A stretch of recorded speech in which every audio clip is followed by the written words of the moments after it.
Volvemos en directo a América para actualizar las noticias que marcan la jornada. Soy Valentina Torres Sánchez, los invito a repasar la información en este sábado. El principal negociador iraní, Mohammad Ghalibaf, se reunió este sábado con el jefe del ejército pakistaní, el influyente mariscal Asim Munir, en medio de los esfuerzos por lograr un acuerdo de alto el fuego con Estados Unidos. El iraní advirtió que Teherán responderá de manera aplastante si Donald Trump reanuda la guerra. Tenemos reporte. El Ministerio de Salud de Uganda confirmó 3 nuevos casos de ébola, lo que eleva el total a 5 en ese país. Por su parte, la Cruz Roja informó que 3 de sus voluntarios perdieron la vida por la enfermedad en la República Democrática del Congo. En China ya son al menos 90 los muertos tras la explosión dentro de una mina en la provincia de Shanxi. Se trata de uno de los accidentes mineros más graves en la historia reciente del país. 201 personas fueron evacuadas con vida.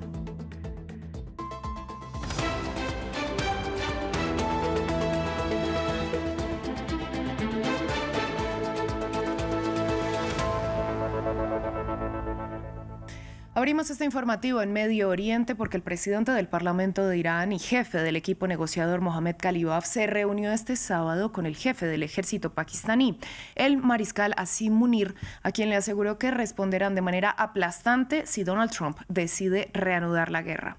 Esto luego del encuentro de Munir con el canciller Abbas Araghchi el viernes, en medio de los esfuerzos de negociación entre Estados Unidos y la República Islámica, que son mediados por Pakistán. Desde Estambul, Adrián Rocha, corresponsal de France 24, nos amplió la información. Las negociaciones entre Irán y Estados Unidos están entrando en horas y días absolutamente vitales para salvar lo que sería una nueva reflagración de la guerra empezada el pasado 28 de febrero con el ataque sorpresa por parte de Israel y de los Estados Unidos. Desde ayer por la noche en Teherán está de visita el mariscal de campo, el jefe del ejército pakistaní, Asim Munir, que se reunió ayer por la noche con el ministro de Exteriores iraní, Abbas Araghchi, y esta misma mañana, hace tan solo unos minutos, con el presidente del Parlamento iraní y el jefe negociador de Irán, Mohammad Bagher Ghalibaf. Con todos están intentando estudiar una posible respuesta iraní a la última propuesta estadounidense que evite así un nuevo ataque que se prevé que podría ocurrir durante los próximos días por parte de Estados Unidos. De hecho, ayer mismo, según la televisión estadounidense CBS, el presidente de los Estados Unidos, Donald Trump, lideró una reunión de seguridad que estudió varios escenarios y posibilidades de que Estados Unidos vuelva a atacar a Irán. Recordemos con el país con el cual rige un alto el fuego temporal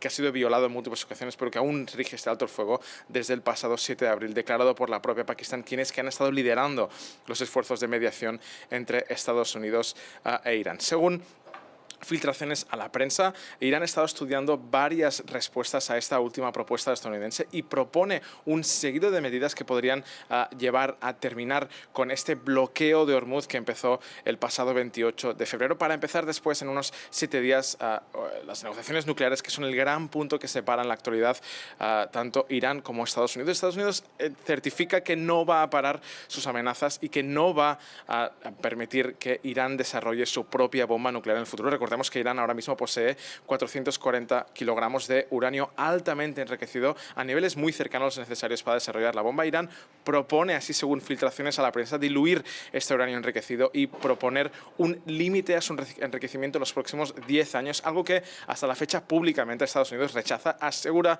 la administración de Trump que no va a aceptar bajo ningún concepto que Irán continúe con su programa de enriquecimiento de uranio. Mientras continúa la tensión en el estrecho de Hormuz, en Filipinas, la situación se complica cada vez más para los habitantes que están sufriendo de lleno la subida de los precios de los combustibles. En las calles de Manila crece la indignación contra Donald Trump, tal y como han podido constatar nuestros colegas de France 24 en el terreno. En Filipinas, la subida de los precios de los combustibles está llevando al límite a la población, y para estos habitantes de Manila solo hay un culpable: Washington. Esta es nuestra protesta simbólica contra el imperialismo estadounidense. Queremos que Estados Unidos abandone nuestro país de inmediato. Antes de la guerra entre Israel y Estados Unidos contra Irán, el archipiélago importaba la casi totalidad de su petróleo de Medio Oriente. Desde el inicio del conflicto, los precios de los combustibles se han duplicado. El país llegó incluso a declarar el estado de emergencia energética nacional a finales de marzo. A este conductor de autobús le cuesta ahora llegar a fin de mes. Es difícil porque ahora ganamos muy poco debido al alto precio del combustible. Antes, cuando el combustible era barato, solíamos ganar unos 1.000 pesos. Pero ahora ni siquiera llegamos a los 500 pesos en todo el día. A pesar de las subvenciones que los conductores reciben de las autoridades, este líder sindical está preocupado. El principal responsable de todo esto no es otro que Donald Trump. Esperamos que Donald Trump ponga fin a todas estas guerras de agresión contra los pueblos del mundo. Aunque el gobierno redobla sus esfuerzos para garantizar el suministro de hidrocarburos, Filipinas sigue siendo uno de los países más afectados del mundo por el cierre del estrecho de Hormuz. Entre tanto, el ministro de Exteriores de Francia, Jean-Noël Barrot, anunció que el gobierno decidió vetar la entrada al país al ministro de Seguridad Nacional de Israel, Itamar Ben-Gvir. La medida fue tomada en protesta por el tratamiento que Israel le dio a los activistas de la flotilla Global Summit que buscaba romper el bloqueo de Gaza y llevar ayuda humanitaria al enclave. Al tiempo, el funcionario francés indicó que le pidió a la Unión Europea que sancionen a Ben-Gvir. El secretario de Estado Marco Rubio se reunió en India con el primer ministro Narendra Modi y lo invitó a la Casa Blanca. Esto en una visita que busca fortalecer los lazos con la nación asiática afectados tras los aranceles que Donald Trump impuso a Nueva Delhi. El funcionario estadounidense reiteró la importancia de las relaciones estratégicas entre ambas naciones en un viaje que se produce a solo días de que los ministros de Exteriores del Foro Estratégico del Quad, que integran a India, Estados Unidos, Japón y Australia, se reúnan para abordar la agenda del grupo en plena crisis energética por la situación con el petróleo. Cambiamos de tema, hablamos de ébola porque Uganda confirmó 3 nuevos casos, lo que aumenta el total a 5 en esa nación. Esto al tiempo que la Cruz Roja informó que 3 de sus voluntarios perdieron la vida en República Democrática del Congo, el epicentro del actual brote. La situación en esa nación es muy compleja, pues en numerosos casos familiares protestan para reclamar el cuerpo de sus seres queridos para llevar a cabo ritos funerarios, algo que las autoridades sanitarias no pueden permitir porque el contacto con fluidos de pacientes es una de las formas de contagio. De otra parte, expertos de la Universidad de Oxford anunciaron que trabajan en una vacuna para el virus Bundibugyo, el causante del actual brote. Normalmente la fabricación y las pruebas de una vacuna llevan bastante tiempo. Por lo general se tarda entre 5 y 10 años. Aquí no nos podemos permitir ese lujo. Por eso lo que intentamos hacer es llevar a cabo muchos de los pasos que se realizan habitualmente de forma paralela. Así que estamos trabajando tan duro y tan rápido como podemos. Estamos enviando al Serum Institute los materiales que necesitamos para fabricar la vacuna a gran escala rápidamente. Y esperamos que si todo va bien tengamos una vacuna que pueda someterse a pruebas en un plazo de 2 a 3 meses. Pasamos a Senegal. El presidente Diomaye Faye destituyó a su primer ministro Ousmane Sonko. La decisión fue publicada en un comunicado leído en medios estatales y con ella también se disuelve el Parlamento y aparta de su cargo a todos los ministros. Las especulaciones sobre la destitución se venían cocinando desde hace meses tras la lucha de poderes sobre el control del partido gobernante, que llevó a las partes de ser aliados a rivales. Vamos a China. Al menos 90 personas perdieron la vida en medio de una explosión de gas dentro de una mina en el distrito de Shanxi, en el centro del país. Las autoridades informaron que 201 personas han sido rescatadas con vida y los trabajos continúan. El responsable del yacimiento quedó bajo control de las autoridades, pero hasta el momento no se conocen las causas de la explosión. Ampliamos en el informe. Personal y equipos de rescate evacuaron a decenas de mineros durante la noche en la mina de carbón de Liushenshu, al norte de China, donde el viernes por la noche una gran explosión sacudió toda la instalación. Según los informes preliminares, había 247 trabajadores bajo tierra en el momento de la explosión. El número de víctimas mortales ha aumentado considerablemente, aunque aún no hay una cifra concreta o definitiva. En principio, las autoridades locales indicaron que los niveles niveles de gas tóxico de monóxido de carbono superaban los límites permitidos. En 2024, un informe del diario El New York Times señaló a esta mina como un lugar de riesgo por los altos niveles de gases. El presidente chino emitió un mensaje personal a través de la televisión estatal en el que pidió un esfuerzo de rescate sin cuartel y una investigación exhaustiva. Xi Jinping hizo hincapié en que todas las regiones y departamentos deben aprender de las lecciones del accidente, mantenerse alerta, investigar a fondo y subsanar todo tipo de riesgos y peligros ocultos, prevenir y frenar con determinación la ocurrencia de accidentes graves y de gran magnitud. China, que es el mayor consumidor de carbón del mundo, tiene un historial de accidentes en minas de carbón, como este derrumbe en una mina hace 3 años que causó la muerte a 53 personas. En 2009, más de 100 personas murieron en la explosión de una mina en el noreste del país. En Colombia, el enfrentamiento de 2 comunidades indígenas deja al menos 6 muertos y un centenar de heridos en el departamento del Cauca, en el suroccidente del país.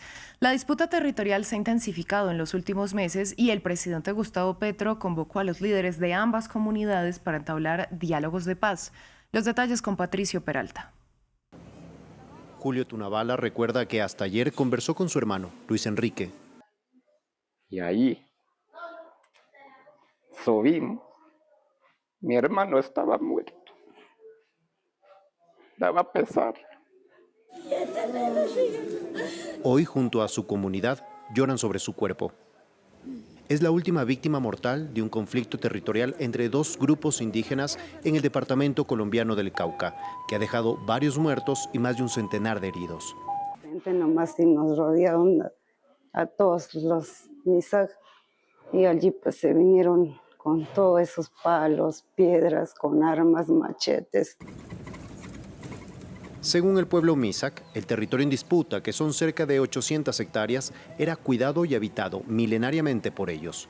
Pero desde hace algunos meses pasó a manos del pueblo Nasa, tras una resolución de la Agencia Nacional de Tierras de 2023, que reconoce un título colonial.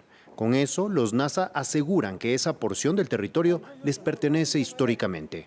Sin embargo, la agencia nunca definió a quién pertenece actualmente dicho territorio, por lo que cada comunidad lo interpreta a su manera.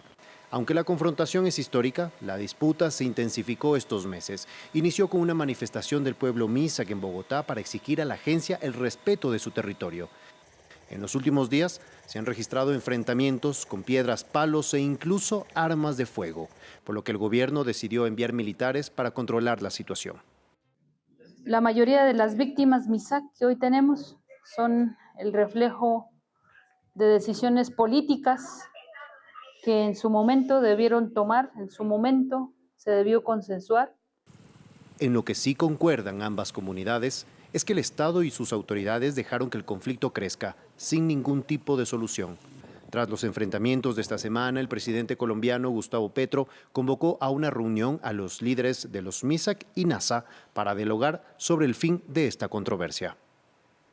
Miles de personas se congregaron en el centro de Bogotá, la capital colombiana, para el cierre de campaña del candidato izquierdista Iván Cepeda, el favorito de los sondeos para las presidenciales del país cafetero, que se celebran el 31 de mayo. Aboga por continuar con los proyectos sociales del actual mandatario Gustavo Petro. El aspirante estará en otros eventos en varias ciudades hasta mañana, cuando empieza a regir la veda que impide que los candidatos participen en mítines. El eje central de nuestro programa ha sido y sigue siendo reparar el gran daño que ha causado durante décadas el modelo neoliberal.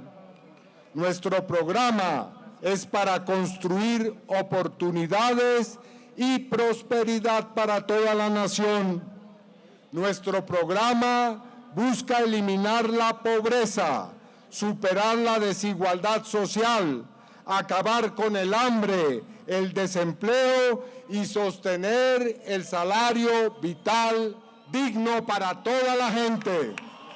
En Honduras, familiares de las víctimas de la masacre de Colón, al norte de la capital del país, celebraron un acto para rendir honores a los caídos. Los hechos ocurrieron el jueves en una plantación de palma donde sujetos armados atacaron varias personas, causándoles la muerte a al menos 20 de ellas.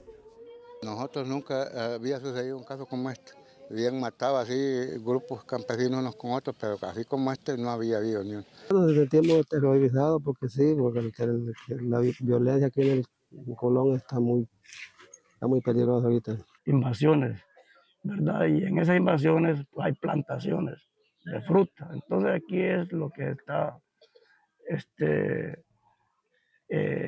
peleando, son productos de la nueva palma africana. Fin del informativo, volvemos en breve.